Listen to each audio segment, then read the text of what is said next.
morning, all of you. This is your Odia class and this is your lucky miss. आज आम पढ़ा बहिर प्रथम चैप्टर आकाशर जदि बादल नथा जे आम समस्त जाचे कि बादल जो ही आम वर्षा होता है आ वर्षा आम निहाती दरकार आम पानी जल बिना आम बचीपर नहीं तेणु वर्षा आम निहाती दरकार कहीं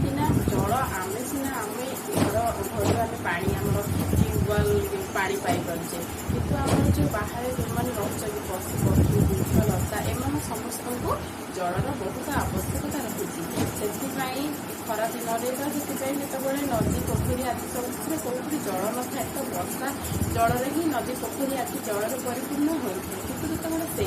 नदी पोखरी ह्रद सब सुखी जाए वर्षार आमको निहाती आवश्यक रही है आ वर्षा होगापी आम बादलर आवश्यक निहाती रही है तो तुम यही चैप्टरटी को लेकिन तो सहीटा आम पढ़ा जे आमर बादल नथिले आम कौन होता तो पानी जल बिना आमर बचवा किपर असंभव ओपन बुक समस्त तुम बुक ओपन कर बुक को देख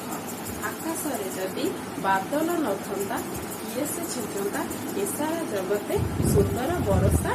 पानी उच्च पर्वत नवघंटा नदी नथा गाँ सहर नथे मनीष अबा जीवजंतु नथा अस्तित्व कहार नथा तड़ाग अबा नदी ह्रद न मिलता टोपे जल दुनियाटा मरुभूमि होता हजी थाते काल काल तो जब आकाश में आम बादल नाले बादल नमको वर्षा हो कहीं आम जाने बादल आम समुद्र जल आनी वर्षा रूप में चारिड़े सिंचन करें जहाद्वारा कि गछलता नदी ह्रद आदि सब जल परिपूर्ण होता है गछलता समस्त आदि पानी पाई था जदि भी आम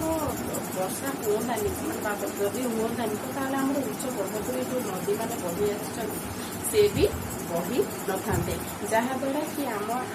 मनकर बचवा असंभव हो अस्तित्व कहले आम रही ही नथाते नथा तड़ाग तड़ाग कहले आम पोखरी को बुझुचे तड़ाग नदी ह्रद कहले आम जो पानी जो रहा छोट छोट नदी पोखरी मैंने जाच ये कौटी भी आमको टिके जल मिलता ना दुनियाटा मरुभूमि होता जल बिना आम जमीक मरुभूमि आमर जलर बहुत कम थाए परिमाण से बहुत हैरान होता सेमती चारिआडे आम जल बिना हैरान हो थाते नथा जंगल अबा वृक्षलता न मिलता खंडे जाल जदि आमर बादल वर्षा हुआनी ताहले आमर ये जो सुंदर पृथ्वी आम जो सुंदर वृक्षलता परिपूर्ण होती नथा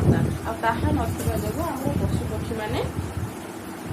रही नथाते नफुटता कई नलोटता अड़ी आद्वारा कि जल जो आम कई आ पद्म फुटि था से फुटि नथा अड़ी कहले ये आम भ्रमर को बुझुचे आम भ्रमर जो जो गुड़गुड़ शब्द से आम शुणिपारि नथाते नशुणता हस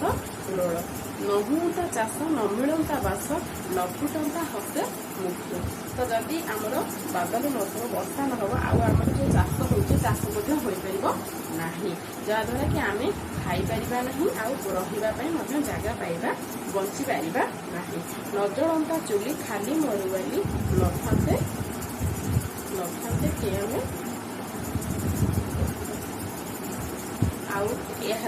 फल आमर चुली मतलब आमको तो जाल भी मिलतानी गछलता जब न होता जाल भी मिलतानी तो आम चुली आम जो रोषे करते केमी खाते केमी जल ही आमर निहाती आवश्यक तो जल बिना आम बचवा आम पशु पक्षी वृक्षलता जीवजंतु आदि समस्त बचवा असंभव हो पड़ता है।